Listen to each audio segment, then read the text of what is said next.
You're listening to Real Crime, the Movie Sleuth podcast. Now, this is our, what would you call it? Our 100th episode. Okay, fine. We'll just call it our 100th episode. Yeah, 100. And you have to talk over the damn liner music again. I'm sorry. Yeah. And it wasn't even anything cool. It wasn't No. even anything funny. It was like technical crap in the background. Right. And you got me going in on it. We're worse than Fox 2 now. This is terrible. There's nothing worse than that. We are Nothing really worse than that. excited, man. Yes, I'm pumped. Chris has really done. I know you've been breaking your back all day, Chris, to put us on video, which, for better or for worse, it's working. I think. Are people seeing us? Yeah. I guess there's a couple audio issues. That there's a little bit of like doubling going on with it. Doubling. Yeah, but we're just gonna roll with it. I have no clue. Yeah. Oh, is that camera picking up? Is there a mic on that camera?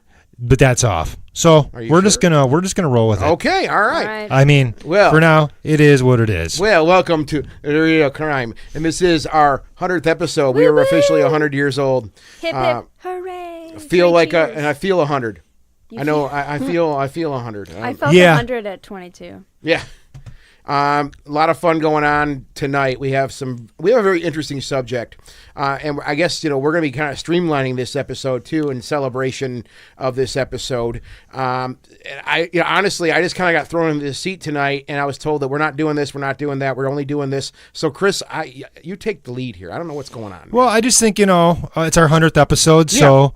It's a little bit different. It's not our normal thing. So I just figured let's get rid of the news. We can do our suggested viewings if we want. Sure. I think that's cool. Yeah. I mean, sure. yeah. Well, welcome, guys. Yeah, welcome. Yeah. Thanks welcome. Thanks for watching. I mean, 100 I'm glad episodes. We're back on the live feed. Yeah, That's no fun. kidding. We should say 100 episodes, and I know I'm the one that always says I don't listen to our show ever, especially, really the ones I'm on. But I do watch. I do keep an eye on things myself, and I do see a lot of people listening to our show. Mm-hmm. So I can honestly say from all of us here at Real Crime and the Movie Sleuth, thank you. Yeah, thank you thanks. so much. Thank you for supporting what we do. And, this is a fun thing for us to do, but we do hope that this does help people, navigate their way through the seas of film and entertainment itself. I mean, there's a lot of people you can probably listen to, and you come down here and listen to, or you come here and listen to us talk out of this basement. That's really cool, and we super appreciate that. So thank you very much. Yeah, we do. Yeah. So it was an interesting day today. What happened? Well, today was very long with work, and then I came home and tried getting all this stuff set up to do the live stream again. Got it all set up, and as soon as I got it all set up, like I said earlier, the computer that we actually run the podcast on totally crashed on me. Just died. Dude. Yeah, it was died. bad. You have the best luck. Yeah. Today was just not a good day. So we're just rolling with what we got here. Yeah. Everything sounds good. I mean, at least for us, it sounds good. Hopefully it sounds good for you guys. I've got a little bit of doubling in mind too. It's to do with whatever happened with the computer today. So hopefully for next week we'll get it figured out. Chris will figure it out. I was going to say will. No, Chris will figure it out. Chris will figure it out. We ain't gonna do jack shit. Yeah, we're not going to do anything. We're just going to show up next week. Yep. Like, did you fix it? No, fucker. Yeah. I fixed it. So suggested. Not really. I mean, we're just going to get into suggested viewing? Yeah. I already know what mine is. Yeah, mine too. Yeah. All right. We Well, probably you have the start, same Chris. one. Yeah. For me, I'm going to suggest the new Halloween. Oh. I haven't seen it. I'm gonna see it. I've been fucking buried per usual. It was really fun. It was really, really fun. I don't think it did everything that everybody wanted it to do, but I thought it was really a really cool compliment to the original. Mm-hmm. I watched the original and a couple others this past week. I watched the first one right before, like the night before seeing the new one, and they fit together. Like as puzzle pieces, they work really well. Huh. So they took the time to do that. I mean, they took plenty of time to do that. Put the Halloween name on it and said, "This will sell. We don't care." Yeah. Good. I'm glad to hear that. I am going to see it. In there,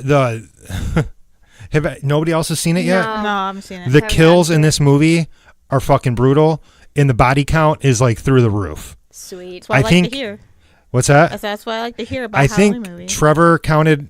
I think it was like 18 kills in this movie. I mean, he is just like, I'm going to fuck some people up. So Michael Myers is back, and obviously they've already said, oh yeah, we're going to we're already working on sequels for this. Right. So Well, it's got a built-in audience. Why not? They know Yeah. they got a hit on their hands. yeah. So I'm going to suggest a new Halloween. It made like $77 million its opening weekend Yeah, it was. on $10 million budget. So Was it Wow, $10 that's million? cheap. Yeah. Wow. yeah. That's all they made it for? Yeah, it was $10 Holy million shit. total. Wow. I don't think that includes marketing, Yeah. but hey, that's a pretty good take Production for an cost? opening Holy weekend. crap, man. Yeah. Oh yeah, Trevor said 18. Yep. 18. He counted. 18 So- in life. Shut up, Sebastian. 18 in life. Oh, he was so fine when he was younger. I don't know Woo! why I'm singing that. I hate that freaking band. I hate that man, too. Michelle, your turn. I'm going to suggest The Night Comes for Us, which is a Yay. Netflix film. It's like one of the guys that works with Gareth Evans that made The Raid. It's an Indonesian action flick. It could almost be The Raid 3, not like thematically like it's connected, but just like the way it feels, like all the fights and stuff. The story isn't as good as the Raid movies, but the fight scenes are fucking so brutal. It's like, imagine the fights in the Raid, but with like horror movie level gore. Like like people like getting their stomach stabbed and their guts coming out, and Oh, like God. fingers getting chopped off, arms getting chopped off. Sweet. Like it's like the goriest fight scenes I've seen in a really long time. So And now everybody in video land, you can see how excited Michelle's getting, too. Look at her eyes when just she light talks up. about it, she's like, She's oh, so happy guts. right now. but yeah, like don't go into it expecting like the Raid, Raid, because it's yeah. not as good as that movie. There's but a few of the dudes from the Raid in it. yeah, I saw the main that- dude from the Raid. Yeah. The first Um, Raid. Yeah. Well, he's in both of them. He's in Raid 1 and 2. It's the same guy, like the main guy from the Raid. Mm-hmm. Is Oh, in it. what's his name again? I don't remember God. his name. I can never The shorter remember. one, right? Yeah. Okay. Because the taller one, the cop, is in the first Raid, but I don't remember him from the second Raid. No, yeah, he's in the second Raid too. Jesus, I don't know. It's been a while since I've seen. Well, that, the so. guy from the Raid's in it, but he's Yeah, not that's in it cool. as much as I would have liked. There's actually a different dude that's the protagonist, and he's badass too, though. Like he's kicking some ass. Mhm. So Good. it's on Netflix, so it's easy to watch. Yeah, that's too. cool. I saw it. I added it as soon as you said that it was on Netflix. I was like, ooh, I'm gonna watch that. Hell yeah, I'm down Took for care of that problem. some sweet action. Sorry, we're getting beat up. What the fuck was that, Chris? It was a furnace. Oh, Oh, you started off with your high-tech phone there? Yes. Oh, Good for you. fancy. Yeah, like a fancy. It's a fancy phone he's got. Yeah. The When night technology comes for works, us. it's great. His family, we're gonna go upstairs after the podcast, and they're gonna be like in blankets and sweaters and shit. They're gonna be like Jack Nicholson at the end of The Shining. Dad, what happened to the heat? We had a podcast. Turn it off. So cold. I'm H. cold. What? Your turn. Oh, right. Okay. I'm actually going to suggest the new Netflix series, Haunting of Hill House. Yes. Yeah. Amber's been watching that. She loves we it. finally finished it, Jesse and I, and it was really good. There's some really good writing in that show. Yeah. Really good writing. There's one complaint I have, but I can't really talk about it because it has to do with the ending. But other than that, like it's genuinely creepy as shit. There's some really creepy stuff in it. Like my inner black woman was coming out. I was like, no, don't, I'm done. I'm out. Like I was all getting super But you're ghetto. always a black woman. I am. Actually. Well, to me. Oh, that's all right. I have one. Oh, that's so sweet, Chris. I have one deep down inside. Like I don't do it at the movies, but when I'm at home, I'm like, Anyways, so Someday I will see I this. would like to say that what is his name? Henry, the lead, I don't remember. the boy from E.T. What is his name? Oh, Henry Thomas. Henry Thomas. Thank you. See, I was right. Henry. All right. He's so good. He's so good in it, and wow, he aged so well. Anyways, and Timothy Hutton I was not expecting to see him in this at all, and I completely forgot that there was a few people in it that I've recognized through just watching other movies. But everybody, even the children on that show, that's just a testament to the director. Yeah. Because they're so convincing, and maybe sometimes Luke, the boy who plays Luke, is a little fumbly, but I mean he's a kid, he's supposed to be playing this 6-year-old kid. Yeah. But it's only 10 episodes, about an hour episode each, 52 minutes I think, something Yeah. like that. That's not bad. But And it's some of them really are a little bit longer. But it's completely captivating from start to finish. Each episode is just top notch. I highly suggest it. It was not even for Halloween. It's just a really good story. I had company in from Florida last week for the entire week, and Amber and my buddy who came in banged through that whole thing. Yeah, it's good. While he was here, and they both said they really enjoyed it. They really liked it a lot. There was one thing, but it did not take away from the rest of the show whatsoever. And I knew it was going to happen this way, but it's awesome. It's really good. Cuddle up in your blanket, drink hot cocoa or hot cider, kind of perfect fall show to watch. Cool. Great. It's great. I guess I'll stay on the Netflix tip here.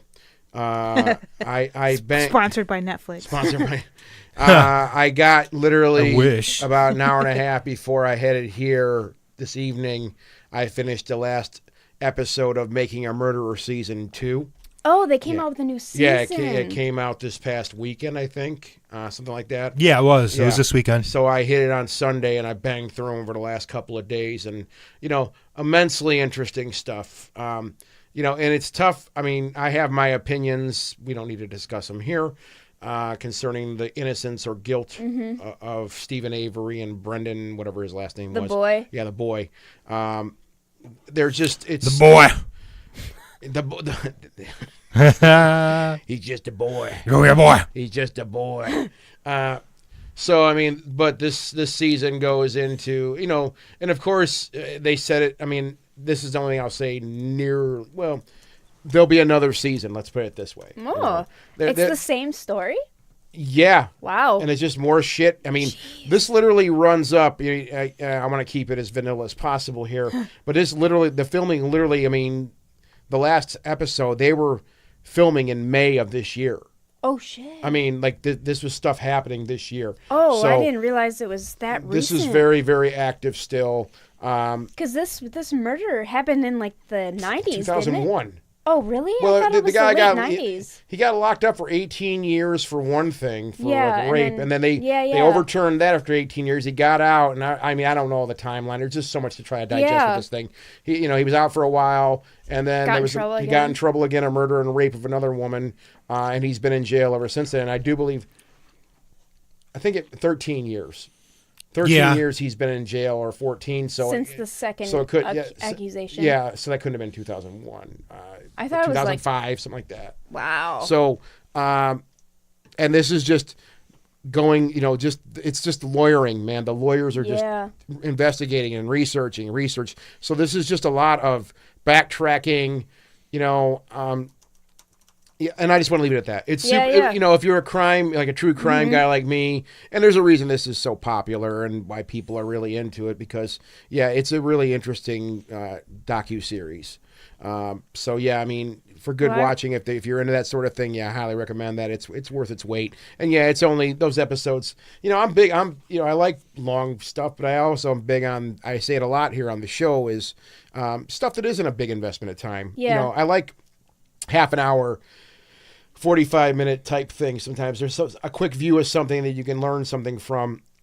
This is like 9 or 10 episodes, I forgot, and they're all around 45, 50 minutes each. So you can crank through this relatively fast. Yeah, like a typical show. Yeah, super cool. So definitely Making a Murderer. I enjoyed it, and it's out now. You can watch it on the Big N. The Big N. The Big N.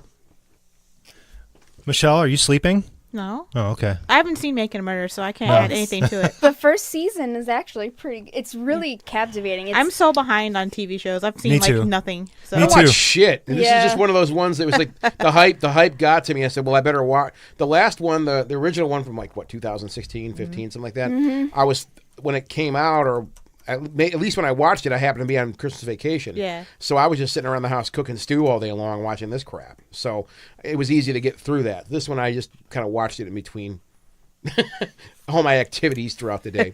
So I would say check that out. It's very cool. So we're moving right into the content today. Yeah. As Chris said, we're not going to fuck around here. We're just going to get right to it. What are we talking about tonight, Chris? We're talking about Hereditary. Ooh. Ugh. Yeah. Who brought their chocolate? With peanuts. Oh my God. Peanuts. We should also point out that if you haven't seen Hereditary, there's going to be massive spoilers. Yeah. Because Thank you, Michelle. Whenever we should probably do that whenever we announce that we're going to solely talk about one movie, that this is going to be a spoiler thing. Like when you share it and stuff like that. Spoilers, sorry guys. Don't. When we did the Stop Mandy right one, I shared it. I said, hey, there's spoilers. Yeah. Just so people know. Stop right here. Yeah. You've been warned. Get out. Get out. Get out now. I brought chocolate. We're not talking about Get Out, are we? No, I mean, we're we trying- can. I mean, we can too. That would be a great podcast as well. Yeah. It'd be like a M. Night Shyamalan twist. Haha, we're actually talking about Get Out. Fuck you. Fuck it. So, all right, Hereditary came out earlier this year in March, Yeah. something like that. And people are still talking about this movie. Yeah. Well, it just Like- got released on Blu-ray too, and Yeah. so that's a little Yeah. easier for people to watch. I missed it. I guess to launch this thing off, this was one of those ones. You know, it's tough for me to get out to the theater these days. I like going to the theater a lot, but it's just with time, it's really difficult working or I think it's going on. So for me to get to the theater and see a movie when it's just come out into the theater, I mean, it's something I really have to be interested in, and I try to just get that. How my interest gets sparked, it's bizarre because it's just maybe something, maybe a little snippet or something I read somewhere. I try not to watch trailers. I try to totally go into this stuff cold. I did that with Annihilation, for example. I did that with The Shape of Water. I had no idea what I was walking into, but I was told by enough people, you know, credible people like yourself in this room that said, go and watch that movie, you'll lose your mind, right? Yeah. Same thing happened with Mandy. Yeah. You know, Michelle, you were big on, you're like, dude. Oh, did you finally see it? Oh, hell yeah. Oh, yeah. girl, we gotta talk about that. Okay, girl. afterwards. Yeah. So, oh yeah, I saw it. I just saw it. That was. Oh, we talked about like what was it 2 weeks ago? no, I'm talking about you just went into like your inner black girl. Oh, I did. You, Yes, I you told totally did. I just saw it. It was beautiful. I was like, oh, girl. But that was one Michelle, whose opinion I take very seriously when she says to watch a film. You shouldn't, but No, well, I'm glad I did because you were like, dude, you need to see Mandy. You're out of your mind if you don't see it. And I did, and I loved it.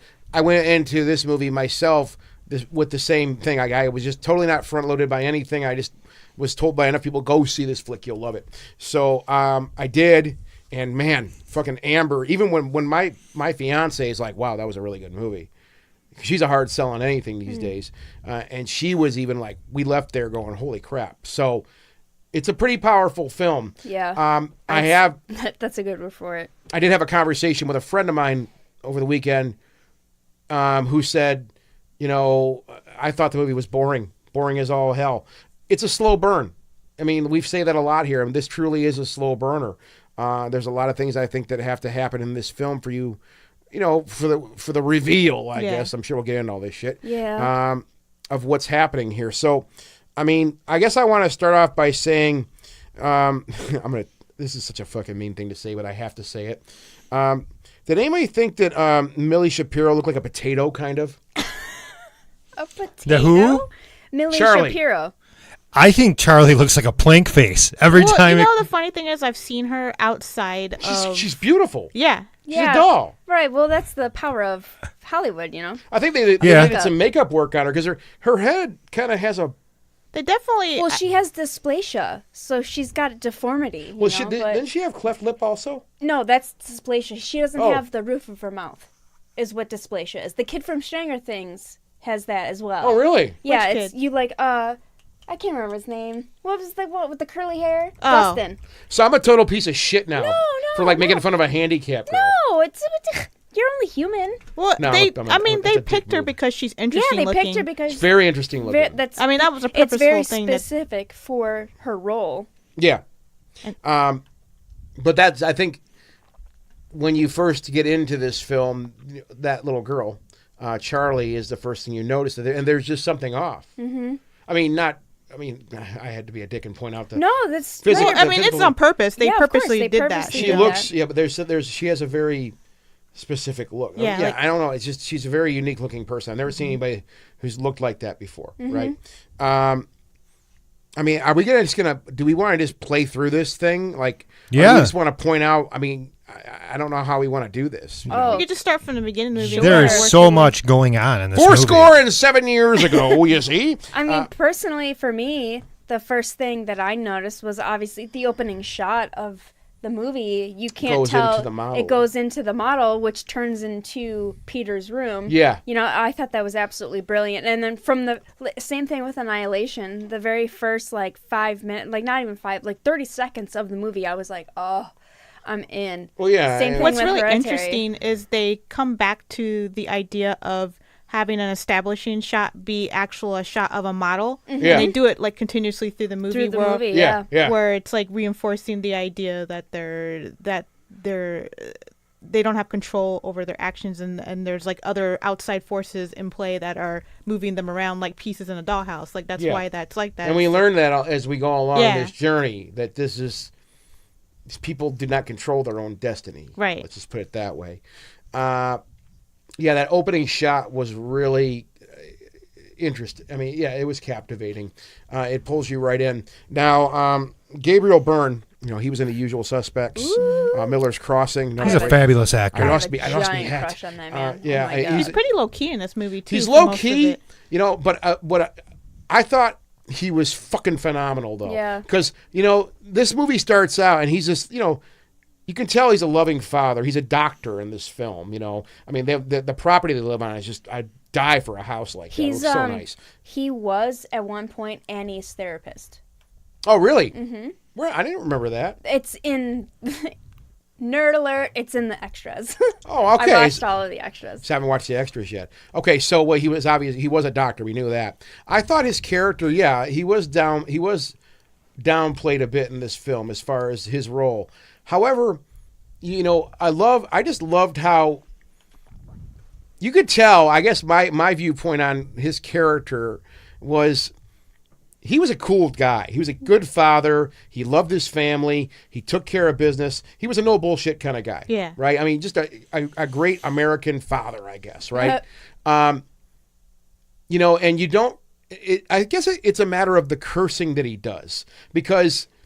There's the iconic scene, and we can bounce around a little bit. To me, the iconic scene, the dinner scene, where Annie just flips the fuck out finally, just loses her mind. I mean, you talk about fucking Academy Award level acting. Yeah. I mean, that scene alone right there should have locked it in for her.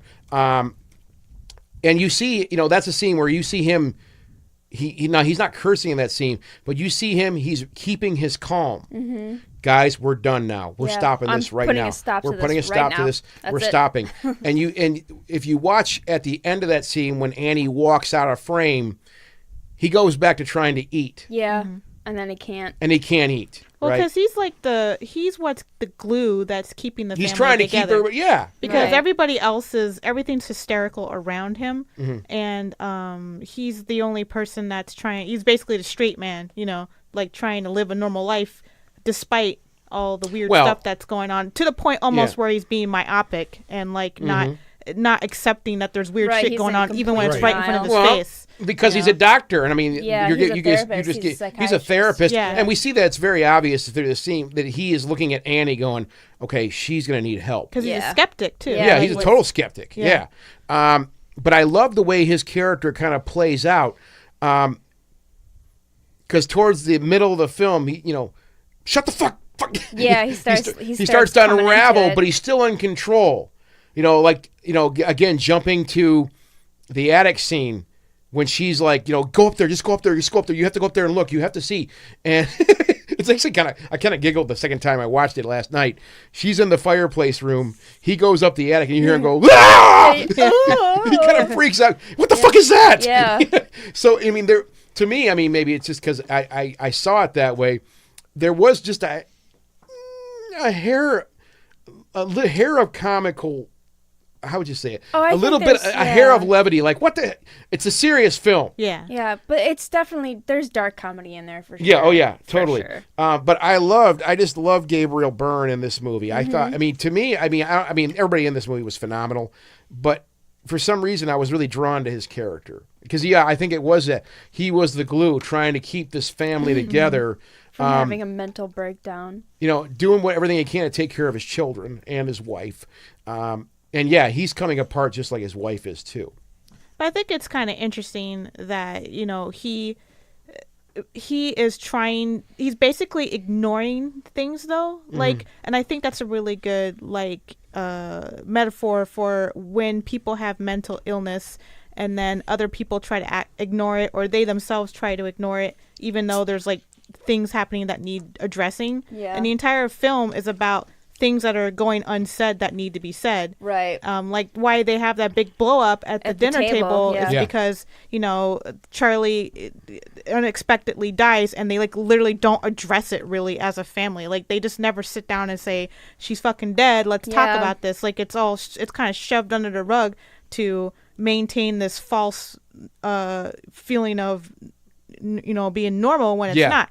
So like all this time, like the kid, like the older kid, Peter is like he's like absolutely consumed with guilt. He's racked with it. He's you like, can see it as soon as Andy blows up. He's like, oh, finally, this is what I need to hear. I need to hear you say how much you hate me right now, even though it's not really what he wanted. Yeah. So Well, he needed to be paid attention to. He needed to hear her explode because he himself needs to explode. So everybody's basically using defense mechanisms, but all bad ones.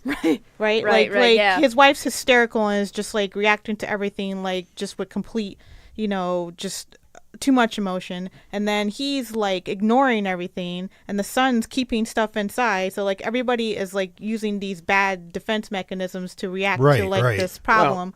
Well, let's take that. Let's go back to Charlie's death, because dude. Now when I watched this again the other night, it's still like threw me. I'm like, it's very just violent and, and well, sudden. Like, bam, you're done. There's a cut scene they cut in there, a shot where you see her face, you see the pole, and then the next scene it's like a red.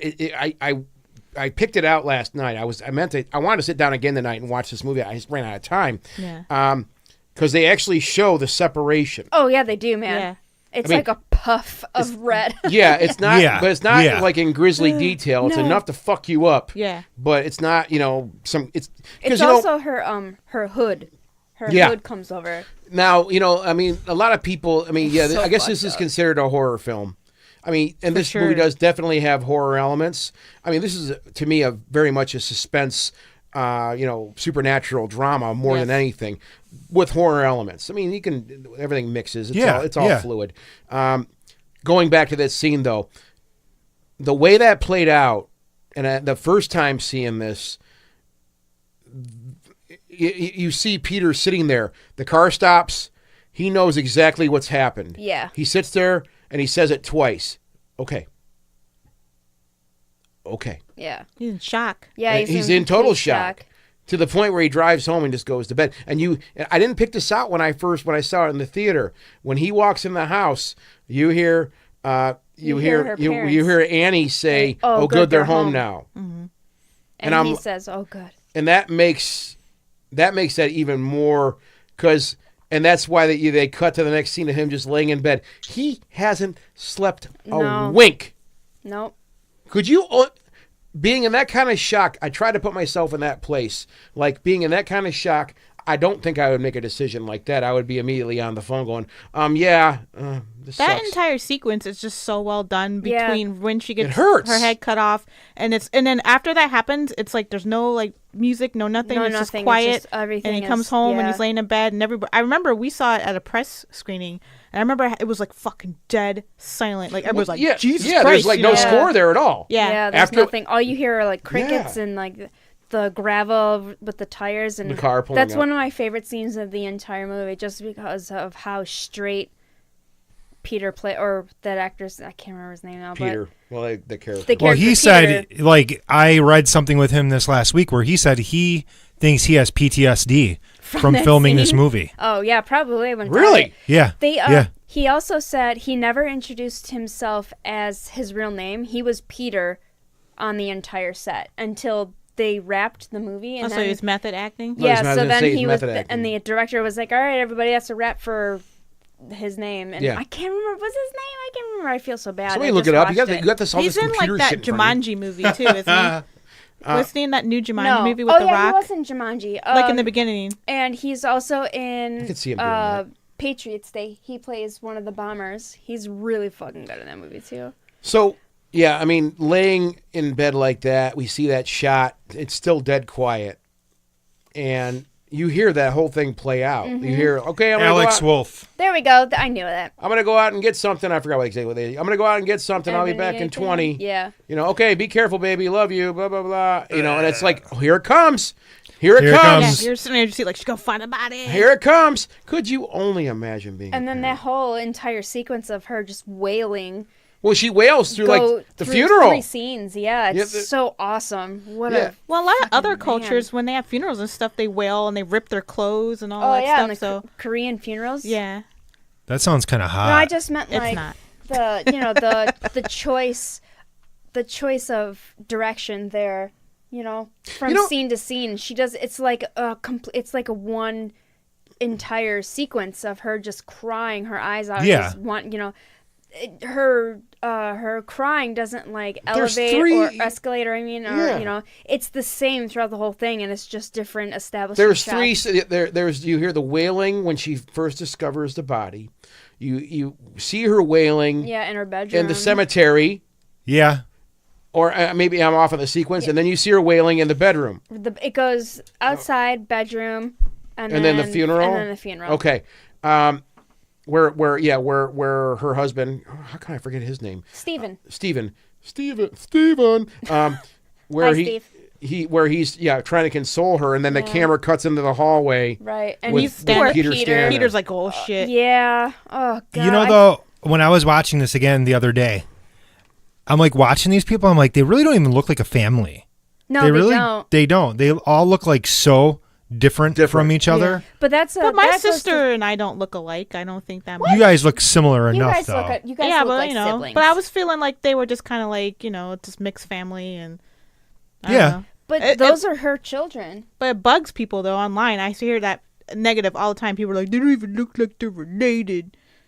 Too much. Why are they casting people But that look I different? think there's a specific reason. Well, for yeah. that, you know? Well, I mean, yes. I'm but- just saying in general. There's a reason why they don't all look the same, and Yeah. But yeah. this planning that we're talking about here, Yeah.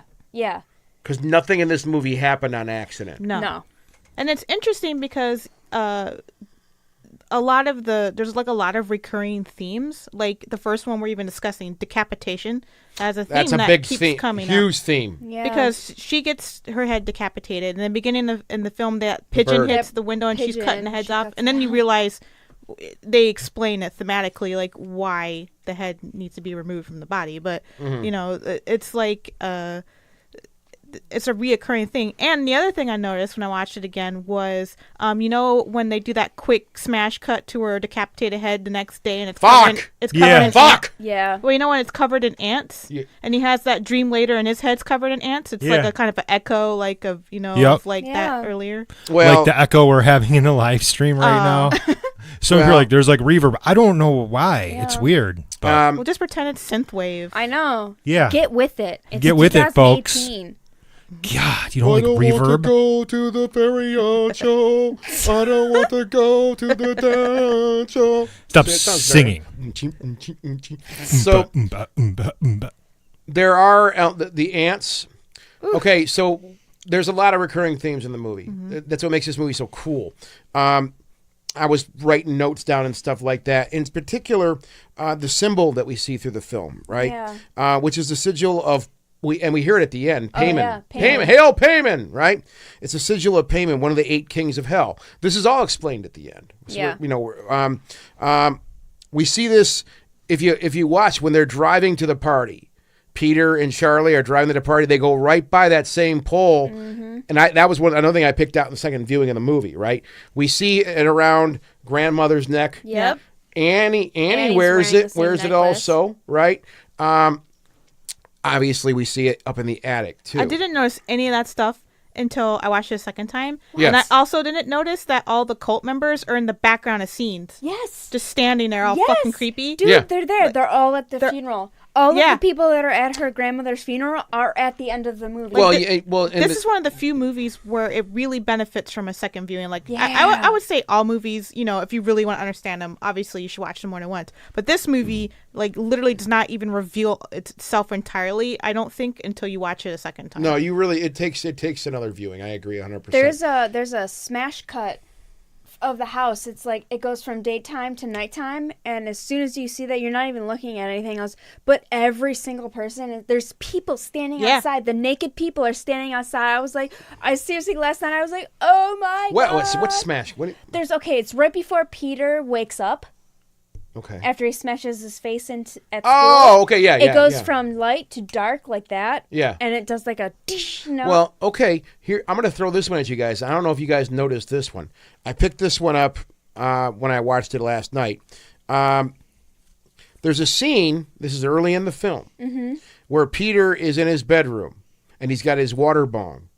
And he's lighting it up, and he's going out the window. Obviously, to blow the smoke out the window, right? He's got some. What an asshole! Yeah, what an asshole. You Don't watch hide it if really you're gonna close. smoke it. I had to revert. I rewound this a couple of times because you see him exhale, Oh yeah. and from the viewpoint of the camera, you see someone next to the camera exhale. Yeah. Because it was probably cold outside. Yeah. Right. I think it was Somebody personally, was I think watching that fucking house. I think it was Charlie. It may have been Charlie, or 'Cause maybe she one of the sleeps naked in cult that- members Ooh, jerking off. I it don't know. I mean, personally, I thought it was Charlie, but it could have being been a Charlie. cult member is totally possible. It too. likely could have been Charlie. But somebody, I thought that was just a cool, fucking subtle Right, thing. because You had to see it, man. It mixes together perfectly too. Like he exhales and that person exhales, Yeah, it and was you really watch neat. the smoke go away, and you can see the smoke, the Just the breath, just the going exhale. away as well. Which The at movie same is so time. meticulously crafted. Oh like, yeah, Oh, yeah, seriously. yeah. That's why it's. I I'm was still arguing with debating. somebody the other day. They're like, the writing's lazy because they just say, well, everything happens because somebody made it happen. I'm like, but you don't understand like how smart this fucking movie is about it. Like, it's foreshadowed perfectly, and when you watch it again, it's not lazy. Like every single thing that happens is so intentional. Every shot is framed, is blocked purposely, so you see Yep. certain certain things when you watch it the first time. lighting, And then when you everything. watch it a second time and you're drifting away and looking in corners and stuff, you see other things. Yep. Because they know, a good cinematographer knows where the eye goes, right? When he's blocking his shot off. And then it just like amazes me like where I would look normally when I'm watching a movie. When I was watching it a second time and I was being more, looking around, I was like, there's so much crazy shit in the corners and the background, and like There's even people in the house. Oh that my you God. Don't even notice. Oh my God. There's fucking people there. Those like people that just kind of like float in and out of space. That shit freaks me out. Yeah. Like when she is in the room and just looks in the box of her mom's stuff, Yeah. and her mom Is standing there. Like, Well, yeah, she's in like an apparition. yeah, that creeps me well, out. like, Hardcore. My well, hands going just back to got sweaty the from second that. viewing point, that's why I said that, because you pick, and we say that a lot, but really, you need to watch this at least twice. I Yeah, think, at least. to get that. And, I want to save that. When we get to the third act of this film, I want to talk about the other cool stuff, but this was Ari Aster's First movie! This was his first movie. His first movie's this good. I know. That like blows my mind. I know. And Toni Collette and Gabriel Byrne were the executive producers on it. no, They gave him their money to make this movie because they believed in him so much when they read the script. You said how smart the writing was in this movie. To reiterate the point of that, I can understand how someone would say, well, the writing's lazy. Everything was just. But what I thought was super interesting was all these points start to meet. We start to see all these lines being drawn as the story progresses. What I really, we see it all as the viewer. Mm-hmm. Annie's trying to explain to Steven, but she's trying to explain these things to Steven, right? These are all very complicated plot lines that have been drawn. or let's just try to put ourselves in that position. We're discovering all this information. We're finding out that Joan, or that they were, this was all, it was a setup. Yeah, it was It was a fucking setup, man. So there's scenes where she's trying to explain this to Steven, right? And, well, she's frantic, first off. Yeah. That to me shows you how complicated the movie is, and B, no, it's not lazy, right? There's a lot going on here to culminate into what we see at the end of this movie, right? I think it's really easy to say, it's lazy to say the movie's lazy. Yeah. Okay. I think a lot of people I really, really hate saying somebody didn't get it. But I feel like a lot of people didn't understand what the movie was trying to do, and right. I totally get that because it's not made apparent until literally the last 5 minutes of the movie what was happening. It recontextualizes everything that came before it. But you just watched it, so obviously you're like, huh. So when you watch it the second time with what you know in mind, then then you can tell the writing, you can tell oh, this is how they're setting this up. This is how this is being established. This is the theme they're trying to do. But that's what a fucking payoff is. But a lot of people don't watch movies to do that. They don't watch movies They watch movies passively. They don't watch them actively. And there's nothing wrong with that. If you watch movies for entertainment purposes only, that is 100% fine. Some people don't watch movies like that. They watch them actively. I can't turn. Now I've been writing about movies for years. I can't turn that off when I watch it. Dave hates it because he'll just be like, don't fucking say nothing while we're watching this. I think that somebody says that it's lazy writing, especially with this. I think that's a lazy critique. Yes. Because there's so much. Yeah. The movie is there's just so many textures to it. Honestly, without even getting into the writing or anything like that, just on a technical standpoint, this movie's absolutely gorgeous.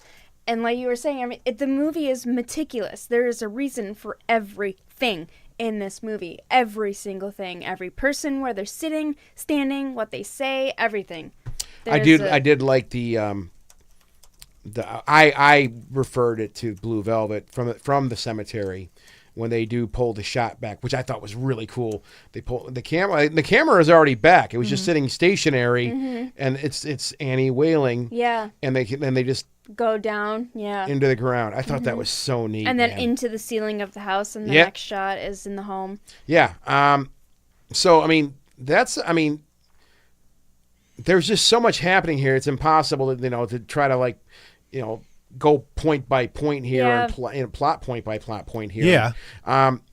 It's such a dense movie, and even the name Hereditary, right? Just the title of the movie says a lot. If you speak about if you go with the idea that the family has no agency from the very beginning of the movie, which is also the definition of hereditary, you inherit these traits from your family genetically, right? That you cannot control.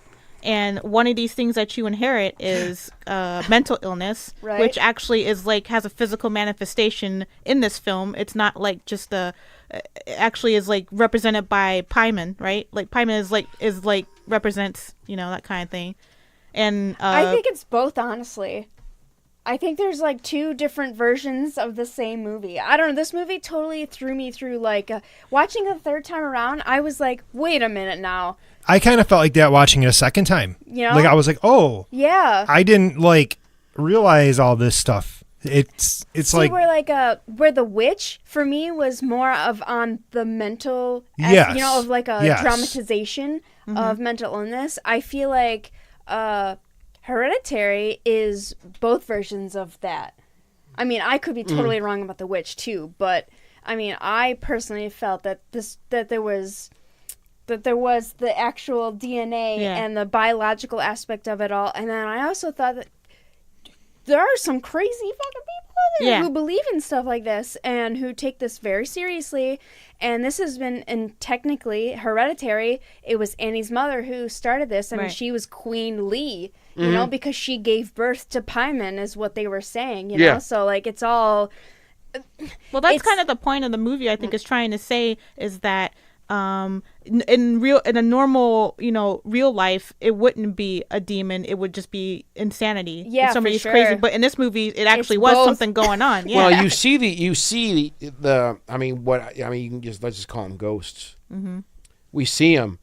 Charlie saw one go through her bedroom and out the window, which that's where she followed her. She went out to the woods. Yeah. And that's where she sees grandmother. Her grandma sitting in a circle. Fire. Fire!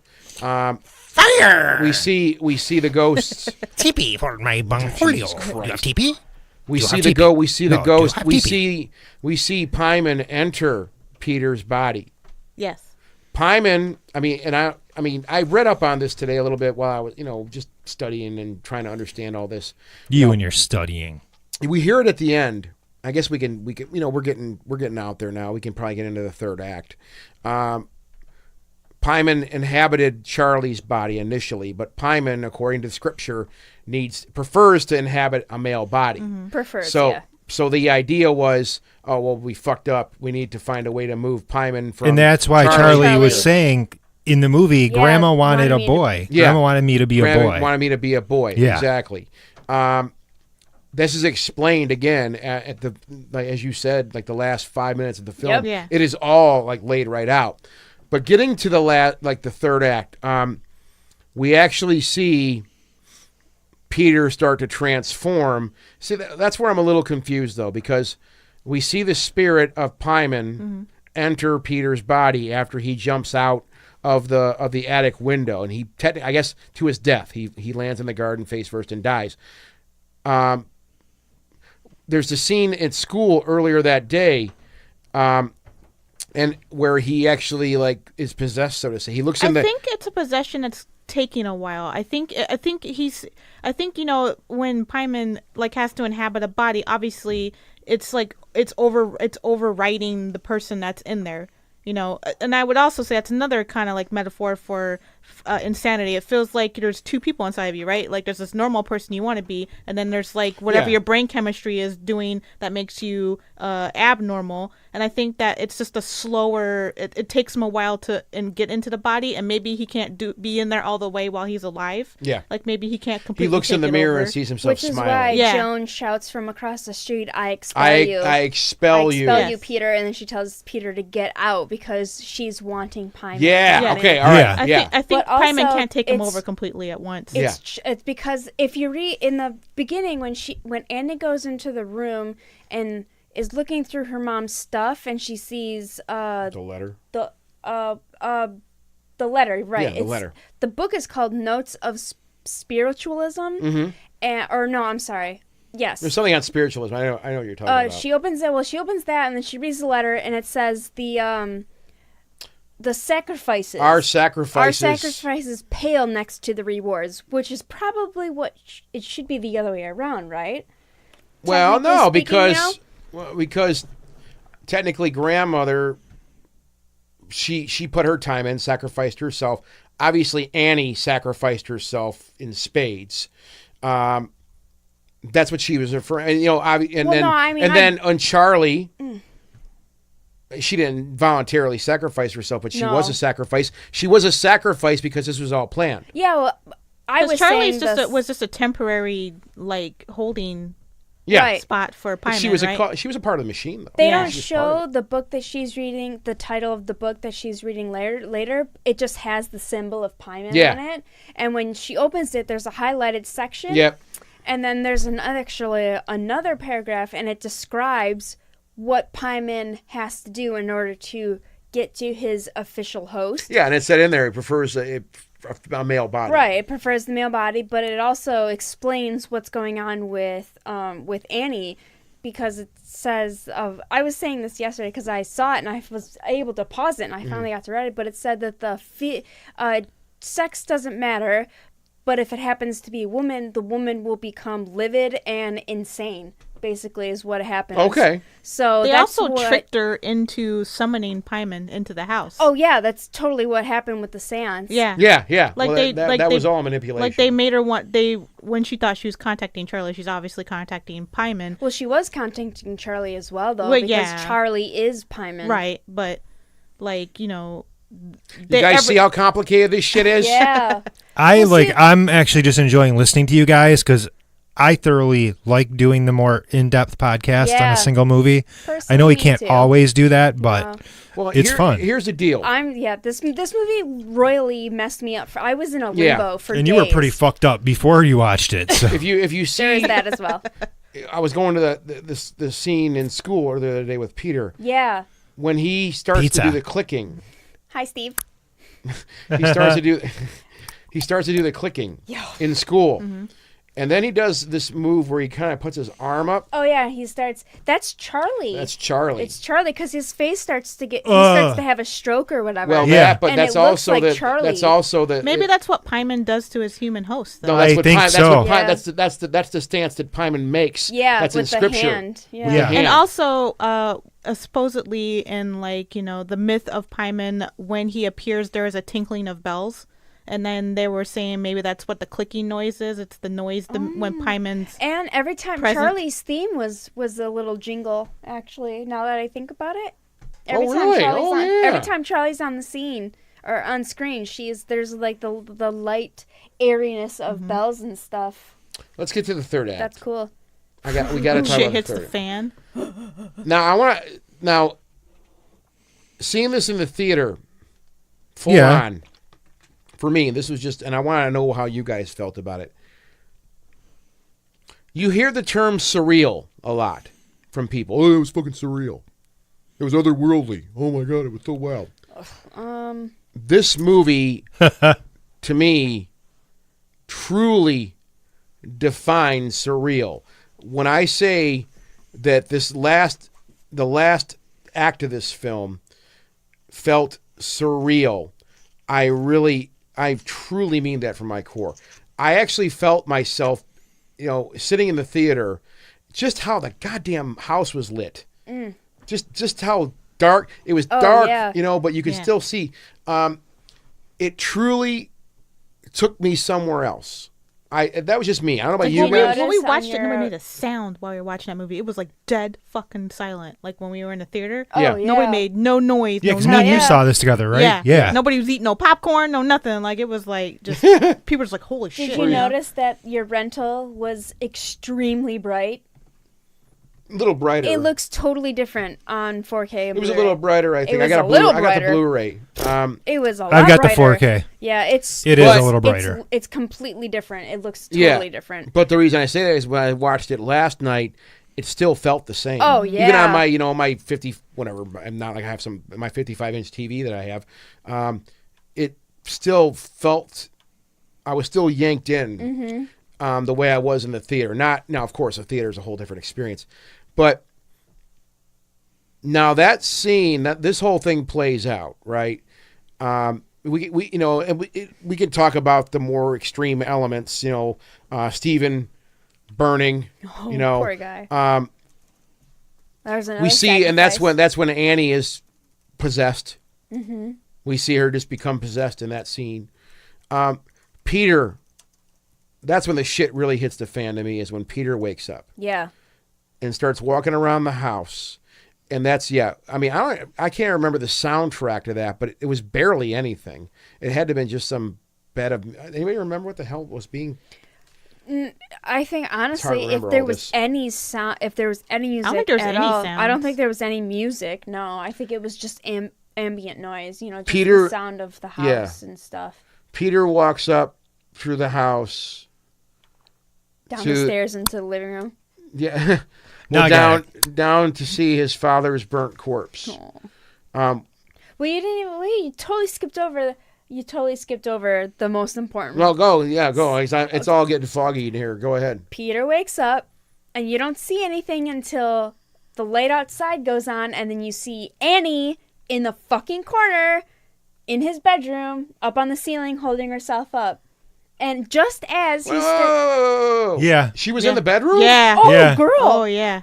Girl! God, oh my God, Oh my God, When girl. I remember that in the theater. dude, I was when like, that's Oh, no, wait, hang on. This is in his bedroom. Yeah. when he wakes up. she's up in the corner the whole time. She's up in the corner. What the whole fuck? I time. didn't even see that. Yeah. Oh my God. Oh, that creeps me out just thinking about it. Oh, Damn, she's girl. there. You didn't. Oh, sorry. Okay. All right. Here, this. Dude, when I saw her up there, I was like, I literally started sweating because I was getting so upset. Didn't even, unless I'm forgetting. The light turns on outside. Peter looks out the window, and you see the camera go. The shot is of him looking out the window from the front, so you can see what's behind him. And she's up here in the corner, and you see. Wait, are you talking about the living room? No, right the when he wakes bedroom. up in his bedroom, and then she soundlessly drifts. Yeah, and then she like quietly jogs out the room in the air. I thought I was trying to remember. Just as he's turning around to look behind him, she just disappears out of the door. Maybe it's a memory lapse, but I don't remember that at all. I'm gonna yeah. have to watch it again just based on that. I can't even honestly the Blu-ray looks different. It's another one of those things you kind of got to look for. You gotta like look it's not for, just yeah. totally apparent. She's there, but she's there. I just happened totally I happened to see it because there was a dark corner, and I was like, "Oh, it's probably something up in there." And then there was. I was like, "Oh." I did seriously. Like, I no. grabbed. I was like, I gotta grab. I'm about to I gotta run go home out and of watch here. it tonight now. My balls are shriveling up as we talk about this. Seriously, So, that okay. scene- What's that interesting scene, is man. this movie has not. It doesn't really have like jump scares per No. se. No. Like it's just like just literally really, just really creepy. ramped up tension until like the very end. Mm-hmm. Like the whole movie's like really like anxiety inducing and No, like, it's uncomfortable. No, you're Very. you're tense. I Yeah. felt very tense, anxiety, because I have those issues for real. So Yeah, that's right. why it's hard to watch movies like this. Me for too, It's hard to lately. get through them because my anxiety just goes through the roof. We get to the as I was saying though, and thanks. I'm glad you pointed that out because now, you just cost me another 2 hours tonight. Good job. Just go to that scene, man. No, I'm gonna watch. No, And then it's right before that scene when he wakes up is where they show the house, and you can see there's like 50 people standing outside, all painted white and naked. Fuck, man. I didn't notice that until Dawn just said last her night. ovaries shriveled. Yeah, dude, for real. dude, I didn't pick up on this stuff. I Oh my gotta God, watch it we didn't again. we didn't even talk about those. The movie's very The good dream. at making you look where other spots where Yeah. not, like the guy that the cinematographer. I don't know who the DP is on this. I can look it up, but Yeah. like whoever blocked this movie off is like so fucking smart. Like it blows my mind the way he wants you to look at something and Right. and he like anticipates how people watch movies. Like you wouldn't. Like, I just happened to be looking in the corner because I watch a lot of horror movies and I was like, there's probably some shit up in there. But, like, 9 out of 10 people were did not looking at, even because notice he's that. doing shit at the Yeah, bottom. because he's just looking all crazy. Yeah. Well, it's like art. You typically have like your focal point. Yeah. That like you look at a painting, you're looking at the bright spot. You're Yeah. looking at the circle. You Yeah. have that one central thing you look at. Usually in a movie, you're looking at who's talking. Right. In this movie, like It's- the apparitions and stuff appearing, like are they there? Are they not there? I'm supposed to be looking at this person that's talking. Yeah. Yeah. But there's stuff going on behind that wall. Well, okay, you know? so there's something else I have to look for. I have to watch now too. And the dream sequence, Yeah. when she's like, I never wanted to be your mother, and then dude. out of nowhere, he's all white. He's like, why are you afraid of me? And she's like, I'm not. And she's all covered in fucking gasoline. Oh my God. Yeah. Dude, this movie sets me like on edge for real. Like I'm seriously, I'm not even joking. I'm clammy thinking about talking about it. Like I can't. This movie has No, I know. messed me up. Well, there's I nothing agree. worse than not being able to trust your own family. Oh God. You know, Yeah. like she's who he wants to turn to for comfort, and he can't because she's fucking Yeah. crazy, and everybody around him's crazy, and nothing makes sense to him.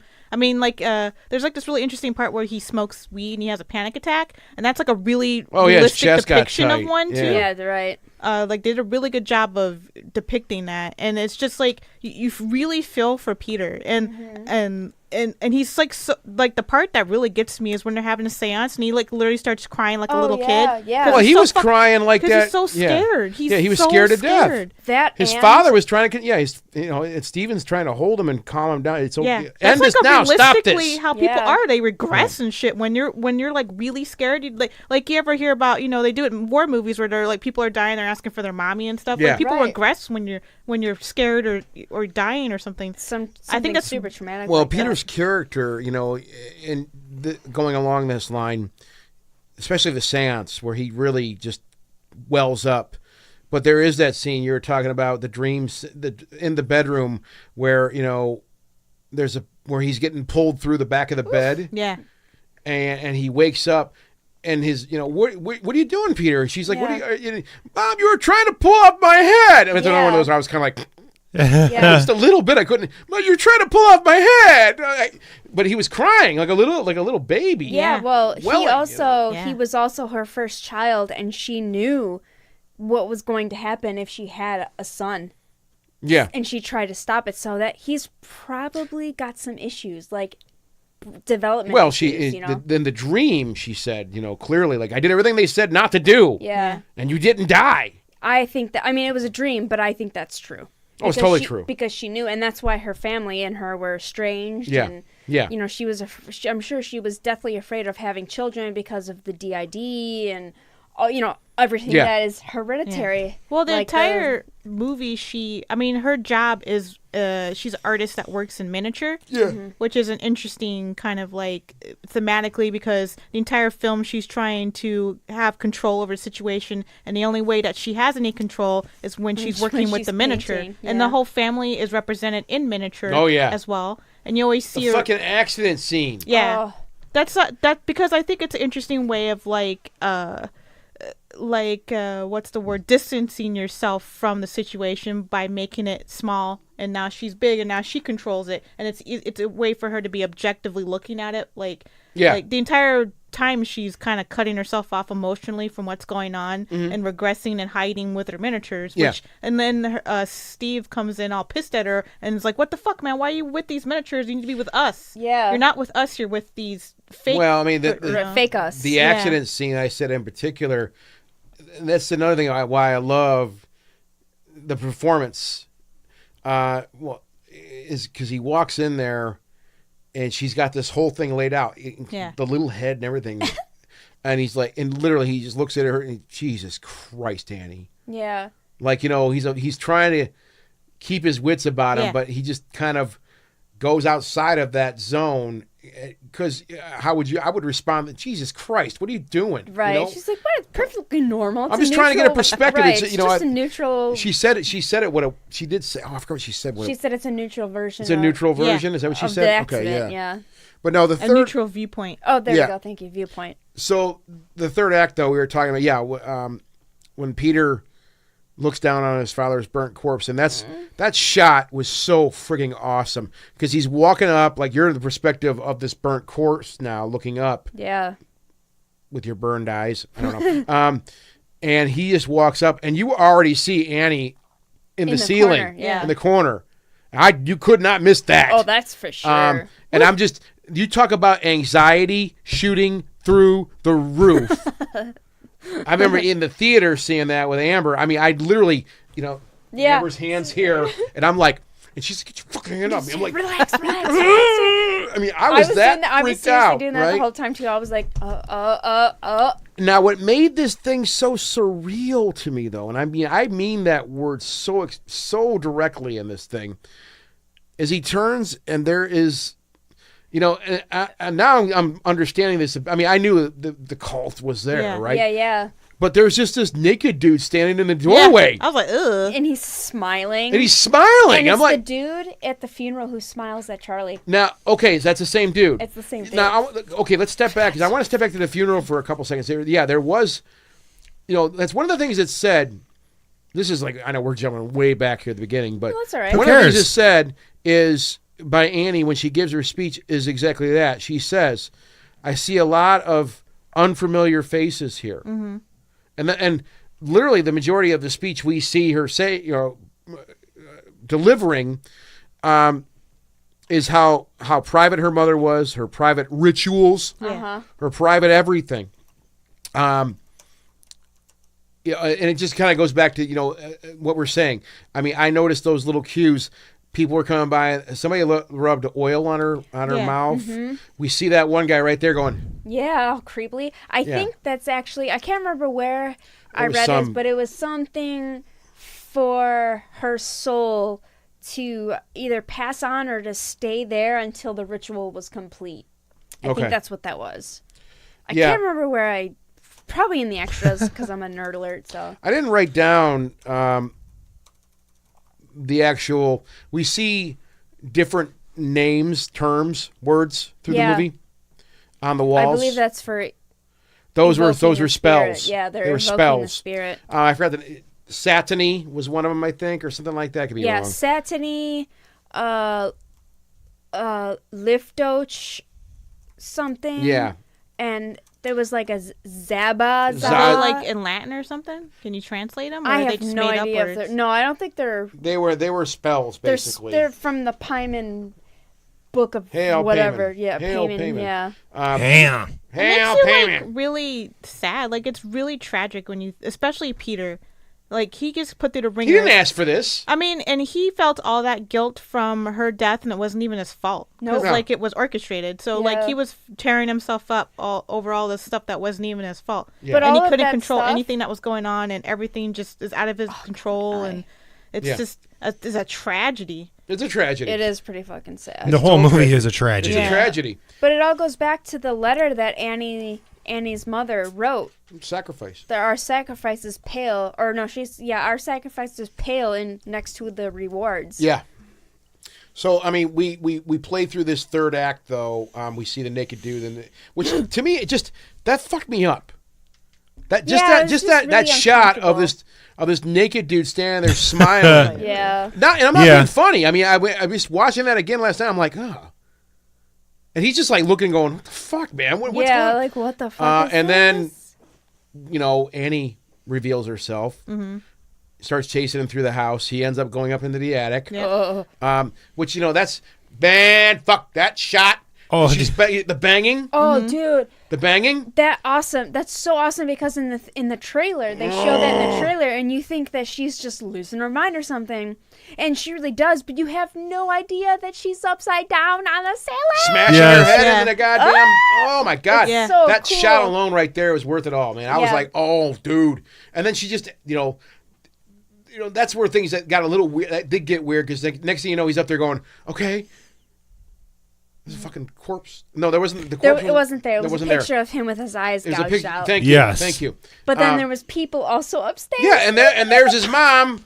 You hear, and I got this thing. This is great. I have this So, thing. I'm just old and I don't hear well anymore. I'm decrepit.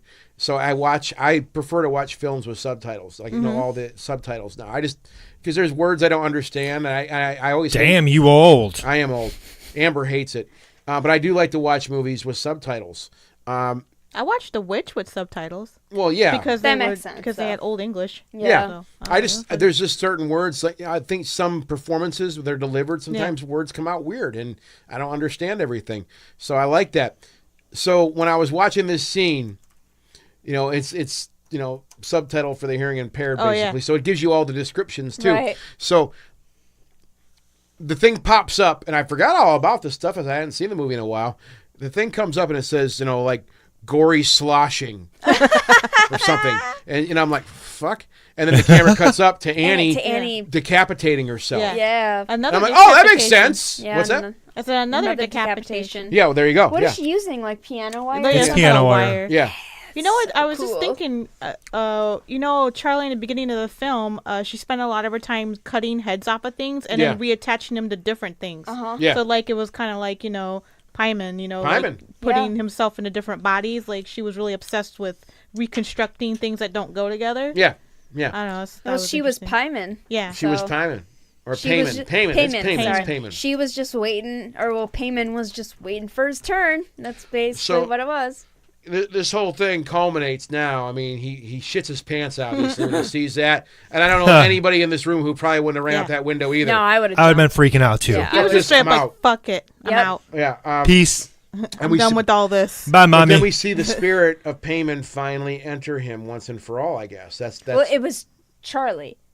okay, Charlie, enters but in. Charlie is Paimon. Right. Well, I know. I But think Charlie is just a kid and Paymon's inside of her, and when I don't he's think finally Charlie released. is like a thing. Like I think so. Paymon's a thing, but I don't No, think. I I think think- Charlie was well- just simply a vessel. yeah, Charlie was yeah, just a vessel. that's all I mean. But like Charlie enters him. Well, Paimon does. Charlie's dead. Charlie's dead. Well, I know, but they call him Charlie at the end of the movie. They do. Yes. They go, Joan goes, Charlie, it's Yeah. okay. Oh fuck me! You're finally here now, Yeah, So yeah. it's Charlie who is actually Paimon, and I don't know. That's why It's I like was satanic inception. seriously. What's going on? Yeah. That's why I got confused again because I mean I was like, well, all right. So, but then No, you're right. No, you're 100% right. it makes sense though because when you read that paragraph in that book, it talks about Paimon. If Paimon's is Payment, goddammit! whatever, same shit. All right. I'm from Michigan. Stop arguing, children. So it's Paimon. All right. It's Paimon. What's it called? What are those called? Mud pie? No. Pasties. Pasties? I'm gonna say say like real pasties. Michigan. I'm going to call them Pasties. pasty from now on. Just, Okay, all right. Okay. Okay. So anyways, in that paragraph, it goes through a description of what the female body looks like, and it's deformed and unusual. So that's where Charlie is. So I have to watch this like 40 more times. Liam. Oh, God. I have to watch What'd this he like say? 40 more times, man. Really, I do. Paimon sounds so close to Hyman. Which none of us have. So we end Speak up. for yourself. But we end up. I have one in my pee hole. I had hymen reconstruction surgery, so Aw. You needed it, though. yeah, it was a big gaping hole. Oh. When Michelle walks, it was just like, Your face got so funny. it's, like, where? it's hereditary. it's hereditary. Oh God, no! Thanks So- a lot, Liam. Good job, Dick. Liam. Thanks, Liam. So we end up back in the treehouse, though. Yeah. And they're all praying to Charlie's You know what? fucking The head. And you know treehouse what? of hell. I didn't even notice that It was last Charlie's night. head. Yeah. I read that today. Like, it's Charlie's head. I'm like, Yeah, man. I'm telling you, there is so much shit There- going on in the yeah. background of this movie. Like, Yeah. you need to watch. Like, everybody that's listening to this podcast, if you've only seen it once, watch it again and just look at shit in the background. Mm-hmm. Like, there's just so much I'm gonna stuff. go. I really, I mean this. I'm going because I rented this Blu-ray for a few days. I might as well utilize that. I'm gonna watch it again tonight. I'm gonna have to. I have to sit down and just meditate on this thing again, because there's so much that you guys have pointed out that I thought I got it all, but there's like a pile of shit that I Dude, just. I still haven't gotten all of it It's either. literally It's two movies so- in one, almost. Yeah. Like, I honestly feel like when you watch it the first time, when you watch it the second time, it's two completely different experiences, which is cool. Like, a lot of movies don't Yeah. offer that. Yeah. You know? No, I mean, so I guess we all dug this movie a bit. We thought it was pretty cool. Thought it was I'm all on the right. fence whether Annihilation or this was my favorite of the year. Well, Annihilation was like last year, though. I thought. It was the early 2018, I thought. I think it came out like February or something. Yeah, February, right before It Black was. Panther. Yeah. Oh, you know what? Yeah. You're 100% Yeah. right. It was originally done in 2016. They shelved it for a Yeah. while. That's what I was Yeah. thinking. I'm Yep. sorry about that. But it came out in February. Annihilation. right before That's a Black tough Panther. call, man. Because Annihilation to me. Annihilation got, well, you know. It's the same. You know, I've said that before here. I do the same. And you know what? I'm gonna have to buy a copy. That's what'll end up happening. I'll buy a copy of Hereditary also, and I'll sit down and I'll just freaking digest, and that's what I've done with Annihilation. And I can sit there and riff on that because I've just watched every nook and cranny. I've Yeah, looked at same every here, man. corner of those Yeah. shots. And I'll probably end up doing the same thing because even after this conversation we've had, there's so many little nuances that I missed, and there's a reason for that. And I want to understand that and explore that. I did the same thing with Annihilation. Yeah, man, right? dude, Annihilation had me. Like Yeah. I said, from like the first like 10 seconds of that movie, I was just like, Yeah. It's weird because, this is happening with Hereditary and some other horror movies, Halloween. Like, we're actually getting like great horror movies Yeah, again. yeah, I It's really funny enjoy because it. like back in like 2014, 2015, we got like Right. The Taking of Deborah Logan Yeah. and a bunch of Mm-hmm. really good stuff. Fantastic. And it seemed like it died off again a little bit. I think horror goes through like cycles. Seems Yeah. like. Yeah. But this is a different kind of, as I said earlier, I mean, I'll agree that this is, I guess you can put this in the horror classification. yeah. But this is, to me, is much more than that. What's like?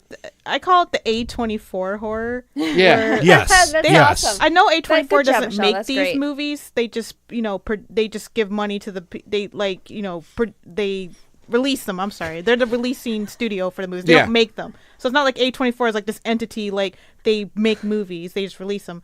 But like all the movies they pick, they curate films. Mm-hmm. All the movies they pick in the horror genre like have that kind of feel to them, where they're not traditional horror. Yeah. And a lot of times I find interesting the A24 horror movies. A24 did produce this one. Well, I mean, they produce them, but they don't Yeah. make them. You know what I'm Right. saying? Yeah. Like they don't. It's. I don't know. What I'm trying to say. They like you said, they buy them. Yeah, they and buy then them and they release distribute them. Yeah, Yes. they're the distributor.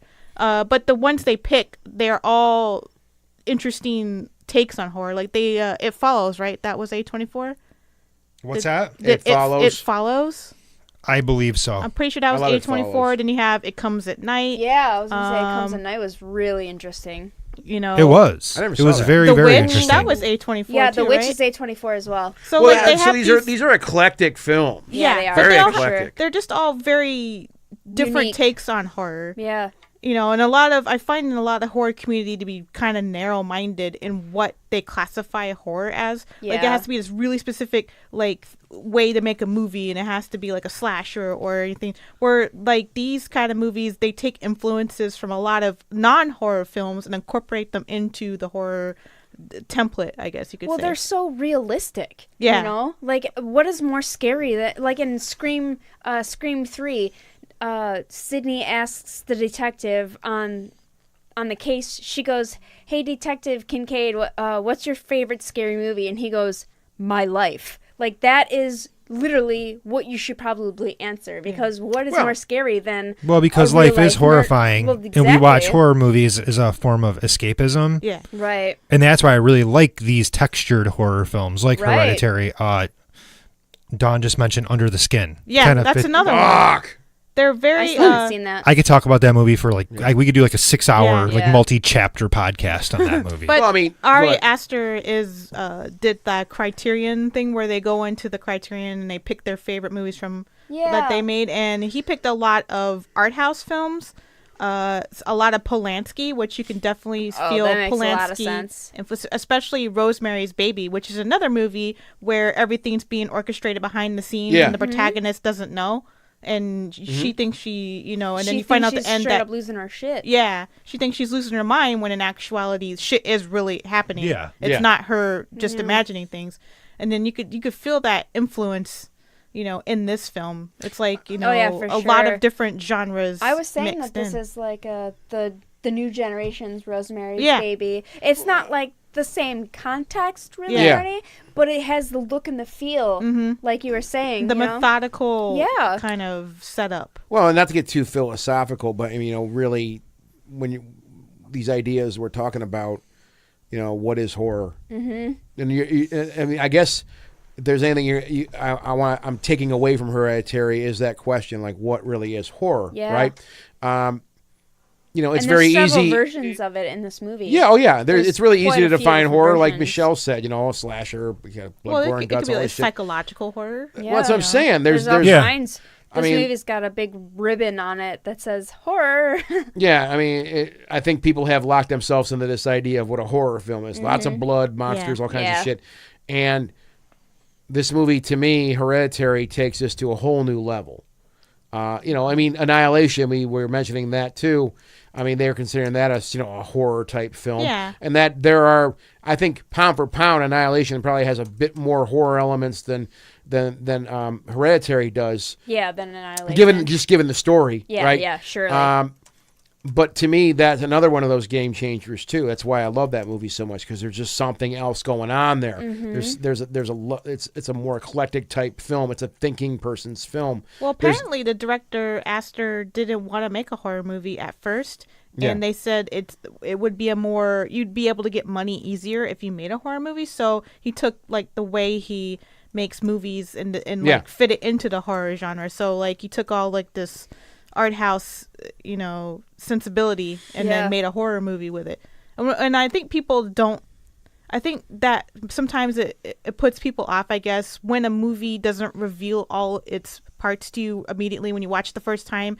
And if people don't understand stuff, they get mad at the movie. I I just want to learn more. I want to get more into it. I So appreciate those it. kind of movies make me like super like want to look shit up and like look all the Yeah. things up and try Yeah. to figure it Well, out. see, But it's some people cool don't like because that, when they I was don't- talking to people about Hereditary after I saw it the first time in the theater, like all of my buddies were like, "Oh, did you look up who Payman was?" And I was like, "Well, no, but now I'm going to." And I did. I looked it all up, and I didn't go too deep or anything like that because I still wanted that, element of Right. mystery and surprise and Yeah. stuff.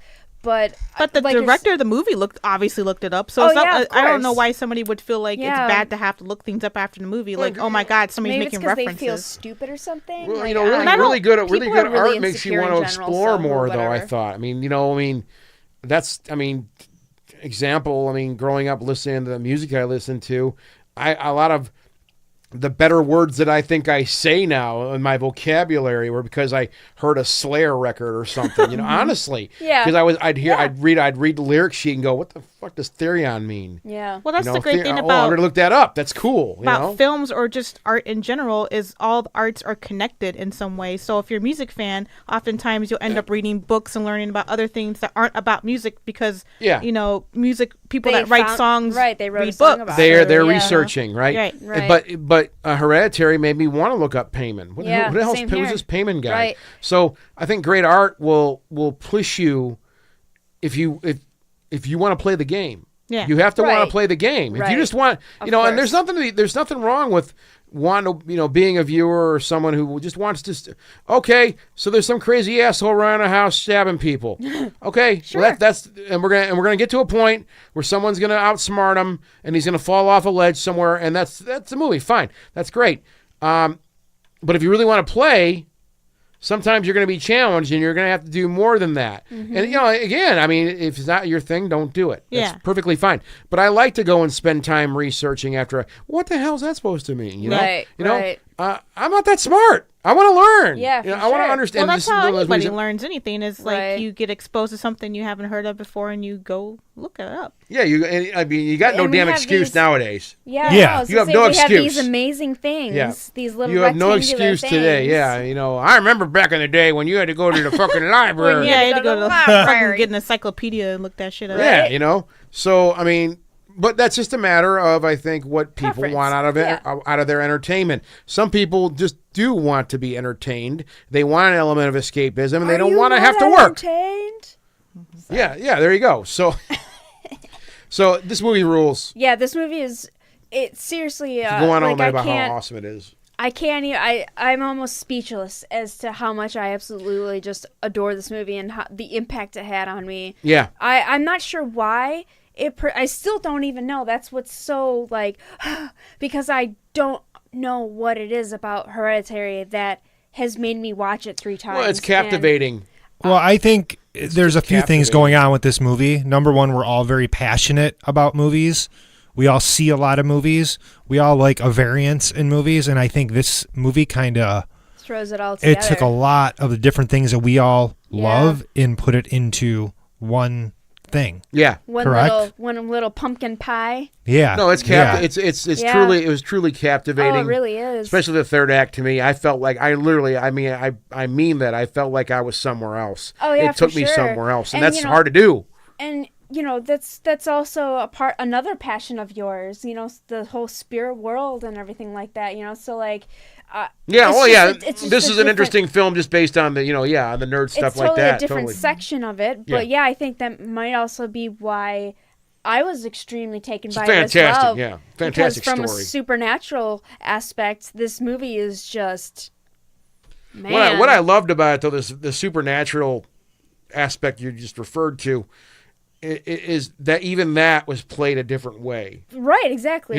It actually was not. It was actually. I think its lack of subtlety is what made it so cool, because you just see these little balls of light, which I've seen these before, but it's just how they looked, and they made no sound. Mm-hmm. Like other movies I've seen that type of idea. It's like Yeah. whoosh, Right, or angels, harp playing or whatever. This was just a simple little blip. It was so fast, you may have missed it the first time you saw the movie if you've seen it already. I think this is going to be one of those movies that in time this is going to be like The Shining or Ooh, It's that good. I hope It really so. is that or good. one of those Or films that Rosemary's Baby, because or Rosemary's Rosemary's Baby. Baby. is still top notch in my opinion. oh, it's a great film. It's a great film. It's fantastic. It And I- also gives me that super It's just your surreal, anxiety, man. Yeah, that pit, And I can't say I really enjoy that No, I personally. don't. It does. but- It's why there's some stuff I don't want to watch because I don't want to deal with the anxiety. And this movie made me anxious as fuck last night when I was watching. Yeah. Same And now I'm going to here. go home and put myself through this torture again. Thanks, guys. Just Same look in that thing, corner. Like when Charlie, the same exact. This is the third time that I've seen it. When Charlie dies, and the same thing happened. I was like, oh. I was just grunting last night, like on the Amber. I'm like, ugh. And Amber's like, what are you doing out on the couch? When they showed her the next day, her head, and it's got the ants, I was like, oh. It's revolting. It's Yeah, revolting. it's the same reaction I had when I saw it the second time. Man, this movie is just too good. Happy 100, guys. Yeah, Happy 100. Good way to celebrate it too. Yeah, This is a we'll be good, back fun next talk. week with another episode for Halloween. I'm gonna stop this and we can talk about that for a minute and see what we want to do next week. Fuck y'all. Yeah. Peace. Bye. Welcome back At to www.themoviesleuth.com and find The Movie Sleuth on Facebook, YouTube, Twitter, and iTunes.